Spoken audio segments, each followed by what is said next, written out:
अभी हम हैं राहुल झा जी के साथ, जिन्होंने अपनी सफलता रेलवे में ली। और सबसे बड़ी बात क्या है कि इन्होंने बिल्कुल निचले स्तर से स्टार्ट किया, जबकि इनके फादर का भी इनका देहांत हो गया था। और उसके बाद भी इन्होंने कठिन परिश्रम के साथ प्राइवेट जॉब करते हुए लगातार उन्होंने बहुत परिश्रम की और लगातार अब जाके वो रेलवे में सिलेक्टेड हैं।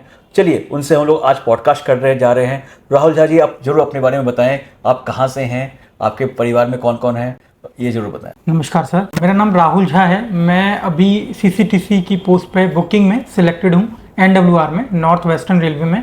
और मैं बिलोंग करता हूँ यूपी से। यूपी में मैनपुरी डिस्ट्रिक्ट से मैं बिलोंग करता हूँ फिलहाल में, लेकिन अभी मैं रेजिडेंटल जो मैं रह रहा हूँ वो मैं आगरा में रह रहा हूँ। तो अभी आपकी पोस्टिंग कहाँ लगी है? पोस्टिंग एनडब्ल्यूआर में है, नॉर्थ वेस्टर्न रेलवे, अजमेर में। तो आप बता सकते हैं आपका सिलेक्शन कब हुआ था? सिलेक्शन मेरा सर हुआ था 2000, मैं पहले आरआरबी ग्रुप डी में सिलेक्टेड हुआ था 2018 में।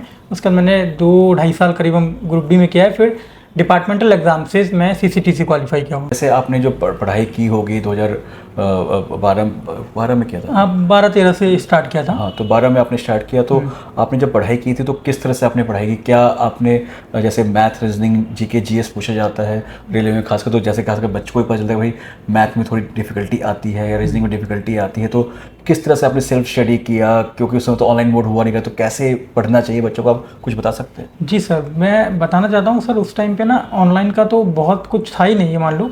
तो मैंने ज़्यादातर तैयारी करी है वो मैंने ऑफलाइन की है ना। बुक से पढ़ा हुआ है, खुद से सेल्फ नोट्स बनाए, जो डाउट आते थे वो मैं खुद की एक शॉर्ट डायरी में लिख के तब उनको फिर से ही जाके मॉक टेस्ट लगा के कि मैंने ये गलतियाँ की थी, अब मैं ये दोबारा नहीं करूँगा। अगर मेरे मैथ का कोई कॉन्सेप्ट ठीक नहीं हो रहा है तो मैंने इसको 2 बार पढ़ा, 3 बार पढ़ा, 4 बार पढ़ा।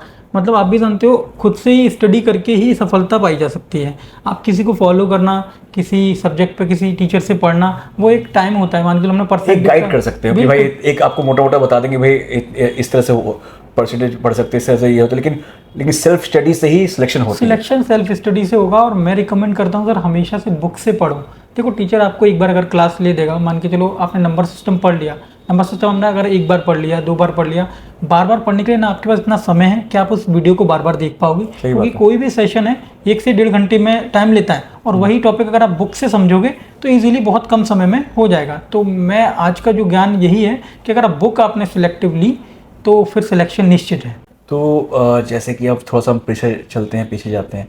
जैसे आपके फादर का जो देहांत हुआ तो फिर आपने प्राइवेट जॉब किया, उसके साथ पढ़ाई भी की, तो वो आप जो एक दौर था, दुख का पल था, तो वो आपने कैसे मैनेज किया? क्योंकि ये चीज़ तो सभी की लाइफ में, बहुत लोगों की लाइफ में आता है। और ये आप लोगों को मोटिवेट भी करेगी, क्योंकि मेरे लिए बहुत एक गलत फेज़ था। क्योंकि मेरी इतनी उम्र नहीं थी कि मैं फैमिली को भी संभाल सकूँ, और फैमिली में बहुत ज़्यादा लोग भी नहीं है। माँ है, मैं थे और सिस्टर थी, वो तो शादी वादी कर दी उनकी। तो बहुत गंदा फेज था मेरे लिए वो। 2016 में कैंसर से पीड़ित थे वो। अच्छा। और बहुत ज़्यादा इलाज कराया जितना हमसे संभव हो सकता था। उसके बाद मैं जर्नी में आया तो मेरे को लगा कि नहीं यार, मेरे को तो लाइफ में, क्योंकि उस एज में मैं जानता हूँ बहुत सारे विद्यार्थी नशे की तरफ जा रहे होते हैं, स्मोकिंग कर रहे होते हैं। साथ वाले मित्र भी कुछ ऐसे ही थे। तो वो चीज़ों को हटा के, सारी चीज़ों को डिस्ट्रैक्शन में बिल्कुल हटा के और सफलता की तरफ आगे बढ़ना, ये बहुत मेरे लिए खुद के लिए मोटिवेशनल। मैं खुद को अपने आप से, कोई मुझसे कहता है ना आप किसको आइडल मानते हो, मैं खुद को ही मानता हूँ। बिकॉज मैं उस फेज से निकल के आया हूँ, तो मुझे पता है कि वो सिचुएशन क्या थी। तो बहुत अब आप तो बहुत लोगों के आइडल बन सकते हैं, क्योंकि आपने वो दुख के पल में अपने आप को संभाला और सिलेक्शन लिया रेलवे के जॉब में। तो ये बहुत बड़ी बात है, और सभी किसी को भी ये समझना चाहिए, सीखना चाहिए कि भाई अगर कोई दुख का पल आए तो ऐसा नहीं कि गलत रास्ते में चले जाए। आप लगातार मेहनत करोगे तो कोई ना कोई आपको अच्छा रास्ता मिलेगा। और देखिए आज के डेट में, कल को जैसे सीसीटीसी बन गया तो कल को आप स्टेशन मास्टर के लिए जैसे आपको लगे हो, तो वो भी होपफुली आपको मिल ही जाएगा। मेहनत सर, मेहनत। अगर आप किसी भी फील्ड में आप हो और अगर लगातार मेहनत कर रहे हो, करना देखो आप ही को पड़ेगा। कोई भी कोचिंग सेंटर या कोई भी ऑनलाइन प्लेटफॉर्म आपको सिर्फ सिखा सकता है, वो वहाँ कहीं ना कहीं थोड़ा सा वो अपने खुद के फ़ायदे के लिए कर रहे होते हैं। लेकिन आपको समझना है कि मुझे क्या करना है, कैसे पढ़ना है। और मैक्सिमम 8 से 10 महीने अगर आपने अपनी लाइफ में दे दिए, थोड़ा तो देखो सामाजिक होना दूर रहो। लोग अगर कहते हैं मुझे चाचा से भी बात करनी है, मुझे शाम को 15-20 मिनट दोस्तों से भी घूमना है, मुझे गर्लफ्रेंड भी बनानी है, तो अगर इन चीज़ों में आप पड़ गए तो ये सफलता का दौर है। 20 से लेकर 25-27 की एज वो होती है जब आप एक सफल व्यक्ति बनने की राह पे होते हैं। अगर आप गलत चले, यहाँ से बहुत दिक्कत आएगी, फिर परेशान हो जाओगे लाइफ में। आज के डेट में बहुत सारे बच्चों के पास सोशल मीडिया का एक दौर चल रहा है, बिल्कुल सर। जैसे इंस्टाग्राम और रील हो गया या शॉर्ट हो गया, ये हो गए, तो बच्चे इन सब चीज़ में फंसे रहते हैं। या फिर बहुत बार होता है कि बहुत सारे गुरुजी भी आपस में कंट्रोवर्सी करते हैं, बच्चों उसको बहुत चाव से देखना चाहते हैं, उस पर अपना आधा आधा घंटे एक घंटा लगा देते हैं। बिल्कुल। तो बच्चों को क्या ये करना चाहिए, क्या इससे उनको फ़ायदा होगा अल्टीमेटली? देखो सर, ये सब अगर मैं बोलूँ कि फ़ायदा, तो ये तो बिल्कुल ही गलत हो जाएगा कि फ़ायदा होगा। बिकॉज हर व्यक्ति को अपनी पहचान बनाना है तो खुद पे समय लगाना पड़ेगा। अगर आपको ऐसा लगता है कि मैं सामने वाले की कंट्रोवर्सी, क्योंकि जिस तरीके से लोग क्या ना, वो लोग तो ठीक है, वो सफल हैं अपने जीवन में, है ना, मैं किसी की भी नाम या वो नहीं लूँगा, वो अपने जीवन में सफल हैं। लेकिन आप देखो कि मैं क्या कर रहा हूँ, है ना। तो हर एक वीडियो को देखते वक्त मैं आपको एक छोटा सा पढ़ाई के लिए एक बहुत अच्छा एक रिदम देता हूँ, जिसको आप अगर एक कॉपी पेस्ट करेंगे तो बढ़िया होगा। ये हमारे एक सीनियर हैं, उनसे मुझे ये मिला है कि अगर आपको ऐसा लगता है कि आप फ़ोन से, इंस्टाग्राम से, यूट्यूब से डिस्ट्रैक्ट होते हैं, तो आप ना घंटे घंटे भर का अलार्म लगा लो अपने फ़ोन में। जैसे मान के चलो मैं अगर मैथ पढ़ रहा हूँ और मैथ पढ़ते पढ़ते मैं अगर बाई चांस कहीं फ़ोन में या कुछ भी, और उस अलार्म पे लिख दो पढ़ना है तुझे, है ना, तो हम हर घंटे में हमें वो एक याद आता रहेगा कि यार मैं तो यह क्या कर रहा हूँ, मैं तो पढ़ना था मुझे। तो क्योंकि आप अपने आप को बहुत ज़्यादा डिस्ट्रैक्ट अगर रखोगे तो बहुत ज़्यादा पछताना पड़ सकता है आप। बहुत सारे विद्यार्थी होते हैं, वो सही बुक का चयन नहीं करते हैं या टीचर का चयन नहीं करते, या फिर वो ऐसा करते हैं कि एक ही चीज़ के लिए, एक सब्जेक्ट के लिए कई टीचर, कई बुक्स ले लेते हैं। तो ऐसे करने से क्या वो सफल हो जाते हैं? नहीं, देखो, बहुत ज़्यादा भटकाव आपको सफलता कभी नहीं दिलाएगा। अगर आपने ये सोच रखा है कि आज मैं ले लेता हूँ जैसे कोई डे, कि आज मैं आदित्य रंजन सर का मैथ पढ़ूंगा, कल मैं गगन प्रताप सर से मैथ पढ़ूंगा, परसों मुझे समझ नहीं आया तो मैं अभिनय सर पे चला जाऊँगा, ये आपकी लैक ऑफ नॉलेज को जन्म देता है। आप मतलब कोई मतलब ही नहीं है, क्योंकि हर किसी टीचर का पढ़ाने का तरीका अलग है, हर किसी के अप्रोच अलग होते हैं सवाल पे, कौन कैसे करता है। तो ये आप पहले, मेरा सिंपल सा कहना है, अगर आप किसी एक टीचर को फॉलो कर रहे हैं फिर उसी पे बने रहिए। End of the last time तक वो सफलता वही दिलाएगा कि दिला पाएगा। तो बाकी 25% आप सिर्फ टीचर पर डिपेंड रहिए, 75% सेल्फ स्टडी का गेम है मेरे भाई। और सेल्फ स्टडी होती है बुक से। मैं डायरेक्टली आपको रिकमेंड करूँगा, आप ना बुक से पढ़िए, किसी की भी बुक से पढ़िए, नो डाउट, जहाँ से आपको समझ आ रहा है, लेकिन बुक से पढ़िए। बुक से सिलेक्शन बहुत इजी हो जाता है भाई। 2015 से पहले भी लोग गवर्नमेंट जॉब लेते थे और लोग सिलेक्शन लेते थे, उससे पहले भी लोग IAS बनते थे, किताबों से बनते थे भाई। जो किताबों में ज्ञान है ना, वो कहीं नहीं। सही बात है। वो नहीं, पहले भी कोचिंग हुआ करती थी, पहले भी कोचिंग जाते थे, बच्चे जाते थे, लेकिन डिस्ट्रैक्ट नहीं होते थे, क्योंकि वो एक जगह कोचिंग गए, फिजिकल कोचिंग, तो वहाँ पर जाके उन्होंने पढ़ा और जाके अपनी सेल्फ स्टडी की। आज के डेट में यूट्यूब हो गया, कहीं हो गया, इतने सारे स्क्रोलिंग हो रही है कि एक ही सब्जेक्ट, एक ही टॉपिक में बहुत सारी चीज़ें आ जाती हैं। तो जिससे कि बच्चे को स्क्रोलिंग में दिक्कत बहुत ज़्यादा एक ही चीज़ को वो बार बार पढ़ जाते हैं, बार बार पढ़ लेते। और जो कोर्स उनको 6 महीने में करना था, वो 1 साल, 1.5 साल, 2 साल में भी पूरा नहीं हो पाता। बिल्कुल नहीं हो पाता है। लोग आज बोलते हैं कि सर सिलेबस कंप्लीट कर ही नहीं पाओगे जिस तरीके से आप चल रहे हो।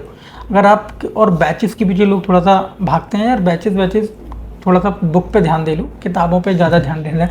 बैचेस वगैरह, देखिए बैच या कुछ भी हो गया, वो एक टाइम के लिए आपको बता देंगे कैसे पढ़ना है, क्या होता है, लेकिन पढ़ना तो खुद ही पड़ेगा ना। नहीं तो बचपन में जैसे टीचर्स ने आपको पढ़ा दिया, लेकिन पढ़ना तो खुद ही था ना, तभी तो आप फर्स्ट आते। बिल्कुल, आप बचपन से ही सीख लो। जब आप कोई चीज़ हाथ पकड़ के सिखाई जा रही है तभी आ रही है ना। घर पे जाके आपने कभी सुना होगा कि ये आपका होमवर्क है। सही बात है। होमवर्क क्यों हुआ करता था कि हमने क्लास में 2 घंटे तो इसको दे दिए, अब ये घर जाके भूल जाएगा, तो इसको ये होमवर्क दे दिया गया, जिसमें ये भी कभी कभी माँ बाप भी इन्वॉल्व होते हैं होमवर्क को कराने में, कि चलो हाँ बच्चा पढ़ रहे हैं। तो होमवर्क का मतलब है अपने ऊपर काम करना, हाँ, सेल्फ स्टडी करना, सेल्फ स्टडी हो गया।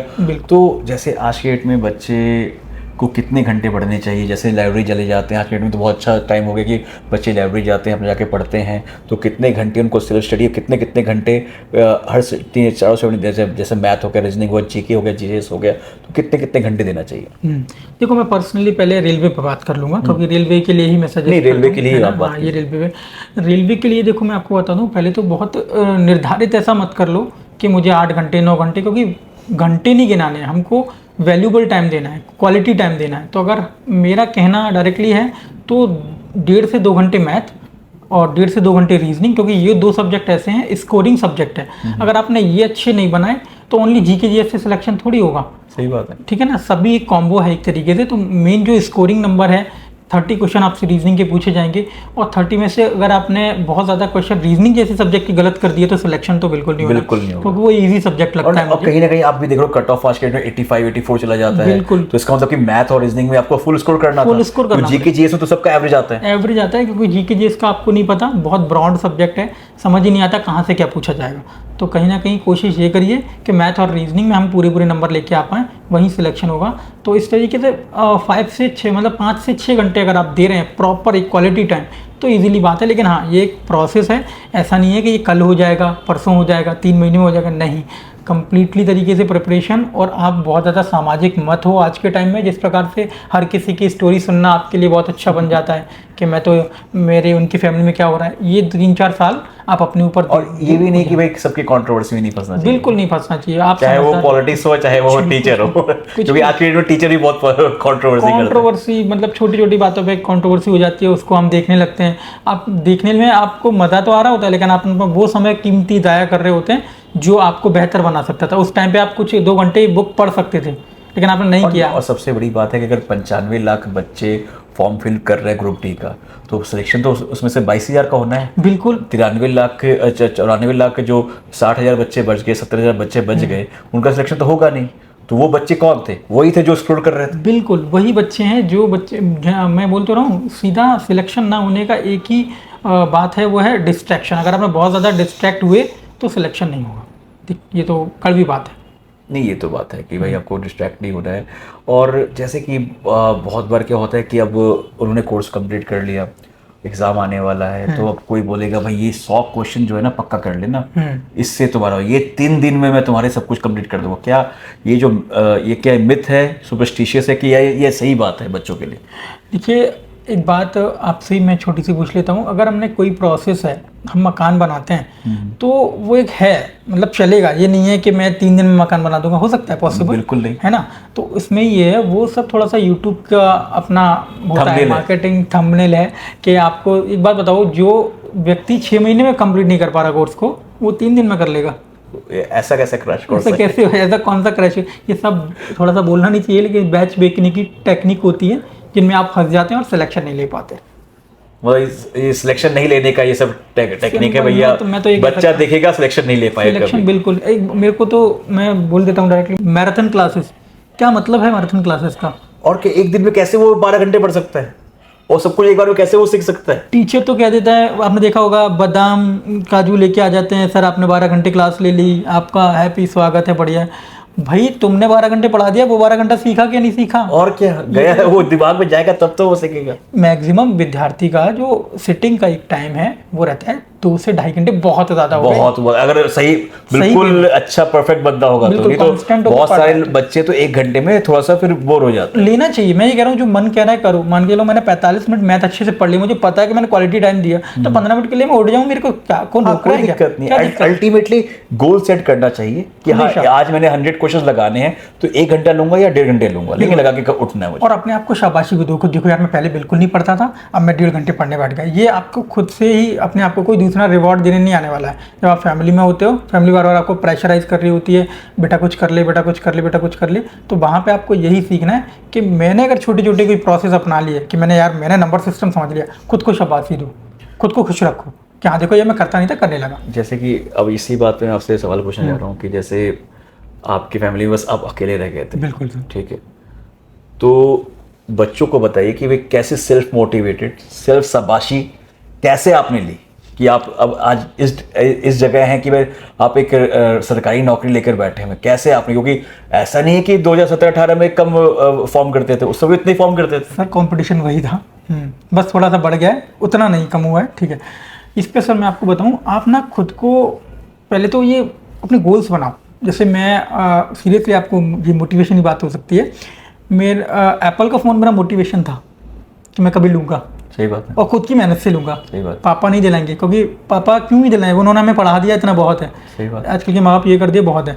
और खुद से शौक था कि अरे बाइक लेंगे कुछ, तो ये कब हो पाएगा?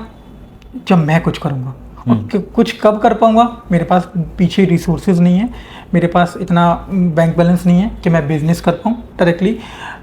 जॉब में आना मेरे लिए, कहते हैं ना कि कुछ नहीं बचा था, सिर्फ यही बचा था और एक ही ऑप्शन पकड़ पकड़ के, मतलब ऐसा भी नहीं है, लोग बनाते हैं बी प्लान, मैं भी सोचता हूँ, लेकिन नहीं, अगर जब बी बनाना है तो फिर ए पे फोकस नहीं हो पाता है। सही बात है। पहले ए पर फोकस कर लो, बी अपने आप बन जाएगा। तो जिस तरीके से आप भी हमें देखते होंगे थोड़ा सा इंटरनेट वगैरह पे, तो ये हमारा सेकंड ऑप्शन, हमने कुछ हासिल कर लिया तब आप देख रहे हैं हमें, सही बात है ना। अब लोग, काफी लोग इसलिए तो आपको फॉलो भी कर रहे हैं कि भाई आपने हासिल किया तब आपको फॉलो करना शायद। सिंपल। अभी मैंने बहुत से मेरे विद्यार्थी बोलते हैं सर हम कंटेंट क्रिएशन की जर्नी स्टार्ट कर लें, पढ़ाई छोड़ दें। नहीं होगा कुछ, डायरेक्टली बोल रहा हूँ, नहीं होगा। आप कुछ बनो तब लोग आपको फॉलो करते हैं, तब लोग आपको देखना पसंद करते हैं, ठीक है ना। जैसे अब अभी हम किरण पब्लिकेशन सर जो बात कर रहे हैं, अचल गुप्ता सर के साथ बैठे हुए हैं, तो ये जो समय में लेके आया हूँ, तो इस समय एक बात बताऊँ, मैं जब रोड साइड घूम रहा होता तो ये पोजीशन थी मेरी, मैं यहाँ पे आ पाता नहीं, आ पाता। तो ये मोटिवेशन लो कि देखो राहुल सर अगर वहाँ बैठे हैं या और भी कोई एक उम्दा व्यक्ति वहाँ पहुँचा है, तो सब मेहनत से पहुँचे हैं और कुछ ना कुछ उन्होंने जीवन में हासिल किया तब पहुँचे हैं। यार रोड चलते इंसान से कौन बात करना चाहेगा, आप सोचो ना। नहीं, लगातार देखिए, सबसे बड़ी बात है कि भाई आपको मेहनत तो करना पड़ेगा, और भीड़ में से वो 0.3% जिनको नौकरी मिलती है वो अलग दिखना पड़ेगा, वो अलग मेहनत करनी पड़ेगी, वो अलग आपको लगातार डेडिकेशन दिखाना पड़ेगा। क्योंकि आज की डेट में बहुत सारे बच्चों को से मेरी बातचीत होती है, तो उन्होंने 1 साल के अंदर उन्होंने एसएससी सीजीएल निकाला है, रेलवे निकाला है, लेकिन कैसे? डेडिकेशन, कंसिस्टेंसी और लगातार पढ़ाई करना, उसके बिना हो नहीं सकता। कि भाई अगर 95 लाख बच्चों में से अगर बस 22 साल बच्चे का होना है, तो बट ऑब्वियस सी बात है कि भाई वो 22 साल बच्चे का डेडिकेशन होगा तभी तो वो निकला। सिंपल सर, इस पर एक बात बोलूँगा, मान के चलो एज अ CCTC आपको अगर 50,000 गवर्नमेंट दे रही है, तो गवर्नमेंट आपको कुछ देखेगी ना। सिंपल सी बात है। अगर हम 22,000 लोग जो वैकेंसी आ रही है या जो भी NTPC में वैकेंसी आती है, लोग कहते हैं सर वैकेंसी बहुत कम आ रही है, तो यार CCTC क्या लाखों में थोड़ी चाहिए उनको? और क्या, जितनी सबसे बड़ी बात है, जितनी वैकेंसी को उतनी तो कर सकते हैं ना, उससे ज्यादा क्यों भरेंगे वो? क्यों भरेंगे? अगर कोई अगर मान के अगर एक जगह एक ही सीट रखी है तो 2 थोड़ा भर देंगे, वहां पे थोड़ा एक को फिर वो करेंगे भाई तू बैठ जाओ, एक दिन बैठ जाओ। अब आप आपस में फाइंड करो कि कौन काबिल है, जो काबिल होगा वो यहाँ वो आएगा। और हमेशा हुआ ऐसा, ये आज की बात नहीं कि आप जो इंस्टाग्राम पे या सब लोग सोचते हैं कि भाई मेरे साथ ऐसा गलत हो रहा है, ऐसा कुछ नहीं है, वो हमेशा चलता हुआ है। हमेशा 17 में भी ऐसे ही था, 15 में भी ऐसा था कि भाई आपको लगातार मेहनत करनी थी, आपको तब भी उतना ही भीड़ थी। LKG वाली के लिए LKG ही बड़ी है। जैसे अभी मैं हूँ, मैं मान के चलो पढ़ रहा हूँ, अगर मैं 8th क्लास में मुझे बैठा दिया जाएगा, जाहिर सी बात है मैं मॉनिटर बन जाऊंगा। बात है। लेकिन उस दौर में उसी व्यक्ति वहाँ होगा जो 8th क्लास में, उनके लिए मॉनिटर बनना है, उनके लिए पढ़ना बहुत अजीब बात है कि यार मेरे लिए तो कंपटीशन है। तो वो चीज़ है। LKG वाली के लिए, LKG के लिए कॉम्पिटिटर से जब आप 2nd क्लास में आ जाते हो, 2nd क्लास जैसे कॉम्पिटिटर होते हैं, तो वो भूल जाओ, बस आप अपने आप पे काम करो और मेहनत। अल्टीमेटली ये समझ लो, लाखों के सुझाव, लाखों लोगों की बातें, हमारी मेंटरशिप, किसी का भी कुछ तब काम आएगा जब आप अपने ऊपर खुद काम करोगे। और फॉलो खुद करना पड़ेगा आपको, खुद से आपको लगातार मेहनत करनी पड़ेगी, तभी आप कुछ कर सकते हो, ऐसे नहीं कर सकता कोई। एक तो सिंपल सी बात ये समझनी पड़ेगी, क्योंकि लगातार मेहनत, बिना मेहनत के तो कुछ नहीं मिला है, कुछ भी नहीं हो, किसी को नहीं मिला है सर, बिना मेहनत के किसी को नहीं मिला। आज आप भी यहाँ पे बैठे हैं तो आप भी बहुत कुछ फेस करके आए। बिल्कुल। कोई भी अगर जैसे मैंने IIM अहमदाबाद से क्वालिफाई किया, तो भाई ऑब्वियस सी बात है कि भाई मेहनत करके वहां तक पहुंचे होंगे, ऐसे थोड़ा ना कोई 100% मिल जाता है। बिल्कुल नहीं मिलता। 100% करने के लिए आपको मेहनत करनी पड़ती है। सीधी सी बात है, आगे पछतावा ना हो। हाँ। इस वजह से आज पढ़ लो। अभी देखिए 1 से 2 साल लगाना होता है, अगर 2 साल में अगर आपका हो जाता है तो पक्का हो जाएगा, बिल्कुल नहीं तो मैक्सिमम 1 से 1 एक्स्ट्रा दे दीजिए। नहीं उसके बाद अपना प्राइवेट जॉब भी ऐसा नहीं है कि बहुत बुरा होता है, बिल्कुल लगातार आप अपने उस पर भी आप काम कर सकते हो, आराम से आप उस पर जा सकते हो। लेकिन एजुकेशन भी तो होना चाहिए ना, उसके लिए तो पढ़ाई चाहिए। लोग कह देते हैं कि सर हम तो बिजनेस करेंगे, बिजनेस करने के लिए तो डबल दिमाग चाहिए। लोग कह देते हैं कि सर हम तो जॉब नहीं लगी तो बिजनेस कर लेंगे। बिजनेस करने के लिए भी पढ़ना पड़ता है, सीखना पड़ता है, डेली अपडेट रहना पड़ता है, लोगों से कॉम्पीट करना पड़ता है, हर जगह लगातार कॉम्पीट करना पड़ता है, लगातार। इसमें तो और ज्यादा खतरा है। बिल्कुल। इसमें तो हर दिन आपको लगना पड़ेगा, जब तक आप जीवित हो तब तक आपको लगना पड़ेगा। बिल्कुल लगना। ऐसे तो उसमें तो फिर भी क्या हुआ, आपने 2 साल में अगर नौकरी मिल गई तो चला गया, लेकिन उसका तो आपको लगातार लगना पड़ेगा, लगातार लगना पड़ेगा। और आप हो पता नहीं कब से कितनी मेहनत करते हो, और एक पढ़ने वाले विद्यार्थी से मेहनत करनी पड़ती है अगर आप सोचो तो। और चलिए अब आगे बढ़ते हैं। अब मुझे ये बताइए, जैसे कि बच्चे हमेशा एक रोल मॉडल की तलाश करते हैं कि भाई मैं इसको रोल मॉडल बनाना चाहता हूँ, तो क्या वो ऐसा रोल मॉडल बनाना चाहिए या नहीं बनाना चाहिए? उससे बच्चे को फर्क पड़ता है? बच्चे के फर्क पड़ेगा, सीखना जरूर चाहिए, अच्छी बात है। अगर मैं अचल सर से मिला हूँ और मेरे को 4 बातें सीखने को मिली, बहुत अच्छी बात है, ये कहीं नहीं मिल सकती थी, है ना, तो वो चीज़ है। लेकिन अगर आप ये सोचो कि उस पर डिपेंडेंट हो जाओ कि नहीं यार ठीक है, नहीं, सीखो, आगे खुद बढ़ो, है ना। आइडल अपने आप को बनाओ, अपने माता पिता को बनाओ, है ना, हाँ, आइडल वो है। और एक चीज़ आपसे अभी पूछना चाह रहा हूँ जी कि जब आपकी नौकरी लग गई सर। तो आपकी मम्मी का कैसा था, क्या भाव था आपकी मम्मी के मम्मी का रिएक्शन बहुत अच्छा था, और हर माँ चाहती है, देखो पेरेंट्स तो चाहते ही हैं कि हमारा बच्चा सफल होता है ना, दुनिया चाहे ना चाहे, दुनिया तो गिरानी पड़ी है आपको। आप दुनिया में, एक मैंने मोटिवेशनल वीडियो बनाया था, शायद आप यहाँ पे भी बोलूँगा मैं, अभी कर लो, आने वाले 2 साल में, 3 साल में, 5 साल में, जब आपके फादर माँ सबकी एज हो रही है, सबकी दाढ़ी पक रही है, सबकी उम्र हो रही है, जब वो चले जाएंगे किसको दिखाने के लिए करोगे, किसको दिखाने के लिए करोगे? अभी करो, अभी मौका है, अभी देखने के लिए है सबसे ज़्यादा खुशी। मैं आपको आज भी कह रहा हूँ, आप माँ को झूठ बोल के देखो, अगर आप कहीं प्रयागराज या कहीं पढ़ रहे हो और ऐसे मजाक में बोल के देखो मम्मी मेरा रेलवे में सिलेक्शन हो गया है, चेहरे की हंसी नहीं देख पाओगे आप, समझ रहे हो? ये सही बात है। सबसे बड़ी बात है कि भाई जब उसका बेटा या बेटी अगर कमाने लग जाए तो बहुत बड़ी बात होती है, बहुत बड़ी बात है, बहुत वो अपने पैरों पे खड़ा हो रहा है, मतलब गाँव अपनी जिम्मेदारी ले सकता है वो। और गांव क्षेत्र में सर सरकारी नौकरी का आज भी रुतबा सा है। नहीं बिल्कुल, और इसी बात पे गांव पे आप गए ना, तो चलिए एक सवाल और सभी के लिए बहुत इंपॉर्टेंट रहता है।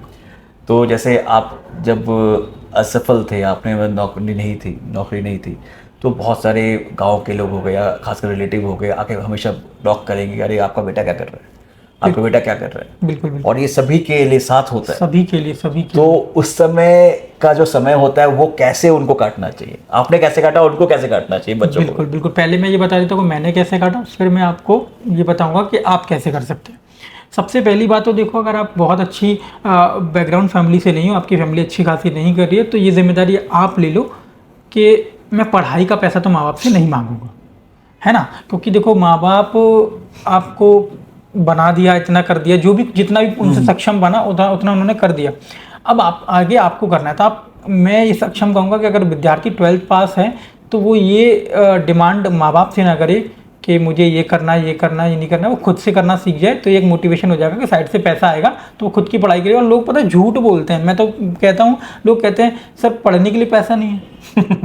आज की डेट में ये सीरियसली मैटर ही नहीं करता। आज की डेट में तो 2000 रुपये में आपको कोर्स मिल जाता है, 1500 रुपये में बुक मिल जाती है, फ्री यूट्यूब भी ले लो, फ्री, और उसके बाद तो आपको प्रैक्टिस के लिए फ्री यूट्यूब पड़ा हुआ है। बुक कितने की आती है? बहुत 1500 रुपये, क्या 3000 रुपये आपके ऊपर खर्च नहीं कर सकता बच्चा? लाइफ बनाने के लिए, लाइफ बनाओ, नौकरी के लिए, वो मतलब कि जीवन भर उसको, मतलब वो एक नौकरी उसको 70,000 80 रुपये देगी हर महीने। बिल्कुल, उसके लिए वो भी अभी उस पर 3000 इन्वेस्ट नहीं हो रहा, और जबकि वो जाएगा शाम में जाके बाहर जाके 500 रुपये खाना खा लेगा। हाँ। तो डिस्ट्रैक्शन, लोग क्या कहते हैं, देखो लोग बहुत कुछ कहते हैं, लोग इसलिए कहते हैं क्योंकि आपका बेटा सफल है, और होते करते रिश्तेदारी में सर सामने वाले का लग जाए, फिर देखो आप तमाशा, सामने वाले का लग जाए और आपका ना लगा हो, मतलब आपके फादर से बात हो रही हो कि और ओझा जी आपका बेटा क्या कर रहा है, और मायूस हो जाता है कि अरे अभी कर ही रहा है तैयारी, अभी तो हो ही रही है। तो ऐसा नहीं होना चाहिए। देखो उन चीज़ों पे ध्यान दो, ध्यान देना भी जरूरी है। लोग कहते हैं ध्यान मत दो, ध्यान देना इसलिए जरूरी है क्योंकि वहाँ से बूस्ट आता है, वहाँ से आपको मोटिवेशन आता है कि यार अब तो फोड़ना है, ठीक है ना। और ये थोड़ा बुलबुला मोटिवेशन के पीछे बहुत ज़्यादा मत भागा करो, वैसे तो मैं बोलते ही रहता हूँ, बहुत ज़्यादा ये पानी का बुलबुला है, फूट जाता है बहुत जल्द, है ना, हवा गुब्बारे जैसी हवा है, खत्म हो जाएगा एक बार। तो आप परेशान मत हो बहुत ज़्यादा मोटिवेशन के पीछे। हाँ, संघर्ष आपका जीवन है तो वो आप अपने फादर माँ से ले सकते हैं। एक मोटिवेशन क्या है, आपको ना आधे घंटे, अगर इंडिया ने मैच जीता तो मोटिवेशन आएगी, चलो भाई मुझे कुछ करना है, तो आधे घंटे का रहता है। लेकिन आप रूटीन के साथ चलोगे ना, अगर रूटीन आपने कहा नहीं भाई मुझे 2 घंटे इस समय मैथ करने, 2 घंटे मुझे इस समय रीजनिंग करना है, 2 घंटे मुझे इस समय जीके जीएस पढ़ना है, 2 घंटे मुझे खेलना भी है, तो ये जो रूटीन रहती है हर दिन का, वो ही एक्चुअली सफलता दिलाती है। एक्चुअली से वही आप अपने आप को कह तो रहा हूँ मैं, आप अपने को इस तरीके से ढालो। लोगों ने तो पढ़ाई को प्रेशर का नाम दे दिया है सर। मैं कहता हूँ पढ़ाई प्रेशर है ही नहीं। पंखे की हवा बैठ के, नीचे टेबल कुर्सी बैठ के 4 से 5 घंटा पढ़ना लोगों को बोरिंग लगता है। और जब आने वाले 5 ईयर बाद, वो 5 साल बाद जब देखते हैं कि यार उसने तो फॉर्च्यूनर निकाल ली। मैं ये नहीं कह रहा कि गाड़ियाँ लो या मत लो, शौक तो पूरे करे ना उसने, कब करे, जब वो खुद बन पाया। सही बात है। तो वो चीज़ आपको ध्यान रखनी है और दूसरों पे इतना ध्यान मत दो। सबसे बड़ी बात क्या है कि भाई आपको कंसिस्टेंट तो होना पड़ेगा, आपको एक रूटीन रखनी पड़ेगी। क्यों, आप एज अ स्कूल जाते थे सुबह 6:30 बजे जग जाते थे, 7 बजे तक आप स्कूल पहुंच जाते थे, अब 2 घंटे आप 2 बजे तक वहाँ रहते, तो आप हर 40 से 45 मिनट का एक सब्जेक्ट हुआ करता, तो कंसिस्टेंट आप रहते थे। बिल्कुल। हर 1.5 महीने में एक यूनिट टेस्ट, हर 3 महीने में एक टर्म होता था, तो आपको कंसिस्टेंट रखता था कि आपको लगातार वो एक रूटीन रखता था। और कहीं ना कहीं आप इतनी बड़ी भीड़ में अगर आप कंसिस्टेंट नहीं हो, अगर आपके पास रूटीन नहीं है, तो आप सफल नहीं हो सकते। उसके बिना आप कभी भी सफल नहीं हो। ये कड़वा सच है। हाँ, और अब मोटिवेशन क्या है, आपको एक बार देख लोगे 5 बार स्क्रॉल कर लोगे, वो भी तो आपका टाइम वेस्ट ही करेगा। बिल्कुल बिल्कुल। तो कहीं ना कहीं जैसे राहुल जी के हम लोग बार बार बात कर रहे हैं, और कहीं ना कहीं मैंने भी जब इनकी स्टोरी सुनी तो बहुत, मतलब कि जीरो नहीं, इन्होंने -20 जो होता है 20 गज नीचे से इन्होंने काम स्टार्ट किया अपने। फिर उन्होंने अपने आप को पहले भरा उस प्राइवेट जॉब करके, उसके बाद उन्होंने जॉब ली सरकारी, उसके बाद उन्होंने डिपार्टमेंटल एग्जाम नहीं छोड़ा कि भाई मेरा काम हो गया यहाँ तक तो ले लिया भाई, काफ़ी है, मेरे को इतने पैसे मिल जाते हैं। उन्होंने डिपार्टमेंट एग्जाम देकर CCTC निकाला, और उसको और भी देकर उन्होंने अब स्टेशन मास्टर भी लगने जा रहे हैं। तो कहीं ना कहीं आप लगातार मेहनत कर रहे हैं ना, लगातार सर मेहनत मतलब आप इसके बाद भी आप सीनियर मैनेजर लगोगे, मुझसे सीखिए तो कि क्या आपको ये- कहने को तो क्या है भाई, ऐसे थोड़ा कि भाई आप उसके बाद भी रुक जा रहे हो, नहीं भाई मुझे सीनियर स्टेशन मास्टर बनना है, बिल्कुल, उसके बाद भी तो आप मेहनत कर रहे हो, उसके भी एग्जाम दोगे आप। बिल्कुल बिल्कुल। तो कहने का मतलब ये है कि बच्चों देखो, कहीं ना कहीं अगर आपको लगातार आप हर साल 2 साल अगर जो आपको लगातार आप मेहनत नहीं कर रहे हो, एग्जाम के बाद सरकारी नौकरी निकालने के बाद भी आपको मेहनत करनी पड़ेगी, हमेशा हमेशा तभी आप बिल्कुल सही रहोगे, आप बिल्कुल परिपक्व रहोगे, आप लगातार आगे बढ़ोगे। बिल्कुल, क्योंकि पानी ठहरा हुआ तो बेकार हो जाएगा। और क्या, वो तो स्टैग फंगस फैल जाएगा, एल्गी लग जाएगी। बिल्कुल, तो आपको बहता हुआ पानी बनना पड़ेगा बिल्कुल। अगर इस जो भी आपका है जीवन उसको अच्छे से चलाना है तो। वरना अभी मैं ये नहीं कह रहा प्राइवेट नौकरी बुरी नहीं होती, लेकिन एक कोशिश करने में क्या जा रहा है। नहीं, सही बात है। देखिए, एक मोटिवेशन ये भी है कि भाई जरूरी नहीं है कि अगर आपका कहीं सरकारी नौकरी नहीं हो रहा तो आप कहीं ना कहीं और भी जॉब कर सकते हैं। ऐसा नहीं कि वो कहीं वो आपका डेड एंड नहीं है कि भाई डेड, ये नहीं मुझे यहाँ ये नहीं मिला उसके बाद डेड एंड है, उसके बाद भी बहुत सारी अपॉर्चुनिटी वहाँ चली जाइए। बहुत सारी अपॉर्चुनिटी, आप टीचर बनोगे कहीं जाके, कि आप मान के चलो आपने मैथ इतनी अच्छे से आता था बट आप बाकी और सब्जेक्ट के कारण सिलेक्शन नहीं ले पाए, सही बात, लेकिन आप मैथ के टीचर बन जाओगे। लाइफ को सुधारने की जर्नी तो है, और स्टार्ट तो देखो करना पड़ेगा। बैठ के हमारी वीडियोस देखने से या किसी और की वीडियोस देखने से कुछ नहीं होने वाला है। किताबें उठाओ और 5 से 6 महीने दे दो, इतनी मेहनत कर दो, आग लगा दो किताबों को बढ़िया तरीके से पढ़ के, और ले लो यार। 6-7 महीने में एक जॉब लेना बड़ी बात है नहीं मेरे हिसाब से, अगर आपने ठान लिया तो। एक चीज़ मैं आपसे ये पूछना चाह रहा हूँ, जैसे बच्चे ने एग्ज़ाम दिया, ठीक है, और लगातार वो 2 साल से मेहनत कर रहा है, अच्छी मेहनत कर रहा है, लेकिन उसको सिलेक्शन नहीं हुआ और वो निराश है, तो उस समय के लिए बच्चों के लिए क्या होना चाहिए? देखो, निराश होना स्वाभाविक है, क्योंकि आपने अगर कोई एग्ज़ाम दिया है और उसमें आपका उतना रिजल्ट नहीं आया तो वो स्वाभाविक है, आपको दुख होता ही है। लेकिन दुख 1 दिन मना लो, 2 दिन मना लो, 3 दिन मना लो। अगर लेके बैठ जाओगे फिर वही सिचुएशन आ गई, क्योंकि आपने जो पढ़ा था, जब हम मान के चलो 10 हम किसी भी सब्जेक्ट को पढ़ के जा रहे हैं तो हमें फिर शुरुआत से नहीं पढ़ना होता है। हम ये नहीं कि अब हम फिर से नंबर सिस्टम पे जाएंगे, हम फिर से परसेंटेज में नहीं, जो हमारा कवर है हम सिर्फ वो पढ़ेंगे जो हमारा लूप पॉइंट था, जो हमारा जहाँ पे वीक पॉइंट था। तो वहाँ से पढ़ के एक बार कोशिश करके देख लो। लेकिन इसके बाद अगर सर ने ये पूछा है लास्ट कि आपकी मतलब इसका एंड ही है, आप एग्ज़ाम दे ही नहीं सकते, तो फिर कोई दिक्कत नहीं है। अपने एक सब्जेक्ट को कमांड बनाओ और कुछ और स्टार्ट करो जो बेहतर सही बात है। और जीवन में। और सबसे अच्छी बात है, देखिए आप रेलवे में तो खासकर जो बच्चे अभी हैं उनको पता होगा कि 2027 से तो लगातार आपका एग्जाम होने जा रहा है। अगर आपका एक एग्जाम नहीं निकला तो दूसरा कोई निकल जाएगा। और अगर आप क्योंकि इसमें आप NTPC में कोई ग्रेजुएट बंदा है तो वो NTPC under graduate graduate level भर सकता है, फिर आपके और भी जो एग्जाम्स हैं रेलवे के वो भर सकता है। तो बहुत सारी अपॉर्चुनिटीज़ है रेलवे में, लगातार आपके पास आती रहेगी। तो आप लगातार तैयारी में भिड़े रहो, लगातार करते रहो। और जहाँ पे जो लूप पॉइंट है, मान लीजिए आपका परसेंटेज में कोई आपका टाइप 1 टाइप 2 आओ, जैसे हमारी जो मैथ की किताब आती है उसमें आपको दिक्कत आ रही है, वो जाके उसके 50 सवाल लगा लो, ताकि उससे बाहर तो आएगा। क्योंकि PYQs है, PYQs से बाहर पूछता नहीं है TCS आज के रेलवे आज के, तो आप आराम से निकाल लो। डिजिट्स ही तो चेंज हो जाएंगी, टाइप थोड़ी चेंज हो जाएगा। पेपर में ये होता है एग्जाम में, तो ठीक है ना, ये सीखो और बस बहुत ही बढ़िया। और लास्ट टाइम बार लोग पूछते रहते हैं कि सर कहाँ से कैसे क्या पढ़ें। मैं आपको डायरेक्टली बोलता हूँ, पढ़ो आप यूट्यूब वगैरह से, कहीं से ही पढ़ो, एज ए विश, आपकी जो इच्छा है। बट जो किताबों में सार है ना, वो कहीं नहीं है ना। बुक में जो समझ में आता है, मैं आपको ऑलरेडी रिकमेंड करता रहता हूँ, किरण पब्लिकेशन की बुक्स 1 नंबर है। चाहे वो मैथ, रीजनिंग, या फिर जो महात्मा गांधी वाली जो GK की जो बुक होती है ना, आप एक बार पढ़ के देखो, आपको समझ आएगा। आप भूल जाओगे कि क्या यूट्यूब वीडियोज़ होती है ना। तो वो सब पढ़ो। किताबों यार, इसमें कोई बहुत बड़ी बात नहीं है, किताबों में ही सब कुछ है।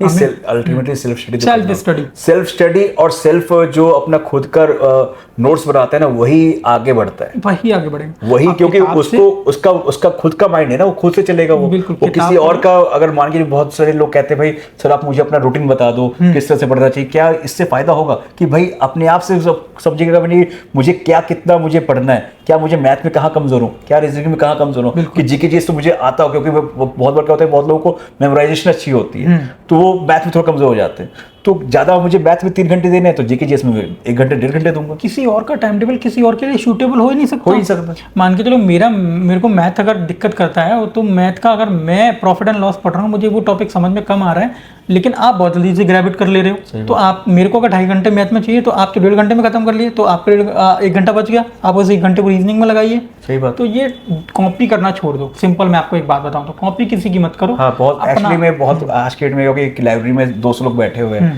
तो एक दूसरे को देखते हैं वो क्या कर रहा है तो उस चक्कर में बहुत सारे लोग फंस जाते हैं। कुछ नहीं, हमारा ये पॉडकास्ट जो है आप इससे ये सीख सकते हैं कि यहाँ पे देखो कोई भी थ्योरेटिकल बात नहीं हो रही बहुत ज़्यादा कि हमने लंबा चौड़ा कुछ बोला हो। 30 मिनट ये आपको कुछ बेहतर सिखा के जाएंगे। और मेरी एक बात बहुत अच्छी है, अपना पढ़ना है तो किताबों से पढ़ो, अच्छी बात है, यूट्यूब से पढ़ो, सीखो, लेकिन बहुत बार मान के जो अगर आपने पॉलिटी पढ़ लिया और पॉलिटी का इंडियन कॉन्स्टिट्यूशन आपने टॉपिक खत्म कर लिया तो बार बार पढ़ने की ज़रूरत के लिए आपको वो क्लास ना लेने पड़े। इससे नोट्स बनाओ, खुद से पढ़ो, 6 से 7 घंटे आपको देने पड़ेंगे। अगर आप एक बेसिक स्टूडेंट है, स्टार्टिंग से शुरुआत कर रहे हैं तो 6 से 7 घंटे अगर आप दे रहे हैं और लगातार कंसिस्ट होकर दे रहे हैं, अगर आपने आज 3 घंटे पढ़ लिया और कल हमने 12 घंटे पढ़ लिया और परसों में 1 भी घंटे नहीं पढ़े तो साफ हो जाएगा, कोई फायदा नहीं, साफ हो जाएगा। और ये सोशल मीडिया का दौर भी है। मैं आपसे फिर एक और बहुत जाते जाते गोल्डन लाइन बोलते जा रहा हूँ, अगर आपने पढ़ाई कर रहे हो और आज आप मैथ पढ़ रहे हो, आज आप रीजनिंग पढ़ रहे हो, लेकिन अगर आप उसके 2 घंटे बाद 3 घंटे लगातार रील स्क्रॉल कर रहे हो, साफ हो जाएगा।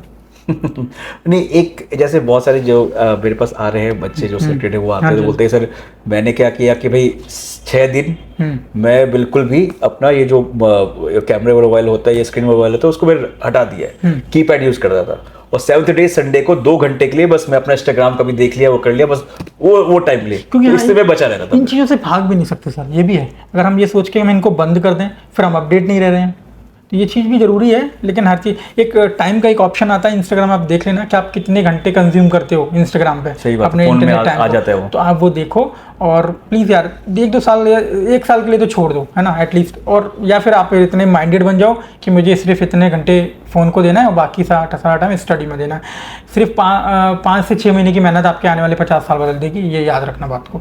और आज नहीं पढ़े पछतावा होने वाला है। मैंने सर बहुत सी अंकल से सुना, अंकल जो हम कभी काम करते हैं और वो मुझे सर कहते हैं, अच्छा लगता है कि एजेड इंसान सर करके बात करता है। तो वहाँ से मैंने एक बात सीखी, अभी परसों की बात है, तो वो मुझसे कह रहे थे बेटा आपके जैसा बनने के लिए बच्चे को क्या पढ़ाना पड़ता है? तो मैंने कहा क्यों? मैं अपने बेटे को पढ़ाना चाहता हूँ। सोचो एक बाप की कितनी ख्वाहिश है अपने बेटे से। तो मैंने कि कितना पढ़ा है? तो उन्होंने कहा कि सर अभी तो 12 साल का। तो मैंने कहा ख्वाहिशें भी से, मैंने कहा अपनी ख्वाहिशें मत थोपना, वैसे तो आप डाल सकते हो अभी उससे स्कूल तो कंप्लीट अभी इसको कंप्लीट करने दो। तो बड़ा अच्छा लगा। तो उनकी अंकल जी की एक लाइन याद आई, उन्होंने कहा बेटा मेरे पापा जी मुझे पढ़ाना चाहते हैं, मैं पढ़ा नहीं। अच्छा। तो ये उनका दर्द था कि मैं पढ़ा नहीं और आज मैं काम करता हूँ तो मुझे 9 घंटे के 400 रुपये मिलते। अरे बाप रे। अब 9 घंटे सोच के देखिए आपके आंसू आ जाएंगे, वो भी खेत में 9 घंटे काम करेंगे, 400 रुपये आप लेंगे, 500 रुपये मिलेंगे। आलू जो खोदते हैं, हम तो जानते हैं खेती वेती, तो आलू खोदेंगे तो 500 रुपये तब मिलेंगे जब पूरे दिन आप वो काम करोगे धूप में। तो यार वो दौर मत लाओ, अपने माँ बाप की स्थिति को सुधार दो और ये आप ही पर डिपेंड करेगा, घर में किसी एक को तो निकलना पड़ेगा। नहीं सही बात है ना। नहीं, बहुत अच्छा लगा आपके साथ बात करके। और देखिए हम बहुत शॉर्ट रखना चाहते हैं और जो एक्चुअल जो फेस करता है बच्चा, हम वो बात करना चाहते हैं कि हम यहाँ पे हम ये बात नहीं करने जा रहे हैं कि भाई जीके जीएस दुनिया बता रही है, हाँ सिलेबस जीके जीएस या ये बुक पढ़ लो ये कर लो, हम इन सब के बारे में बात नहीं करना चाहते। हम बस बात करें बच्चा क्या फेस करता है आज के डेट में, हम उसकी और कहाँ पे उसके टाइम वेस्ट हो रहा है। तो हमने बस इस पॉडकास्ट में उन्हीं चीज़ों को लेकर आए। तो और बहुत अच्छा लगा राहुल जी आपके साथ बात करके। आप लेकिन जरूर सुनिएगा पूरे के पूरे जो भी देख रहे हैं, ये 40 मिनट बहुत अच्छा लगेगा आपके लिए, बहुत इंस्पिरेशनल रहने वाला है। बहुत बहुत धन्यवाद।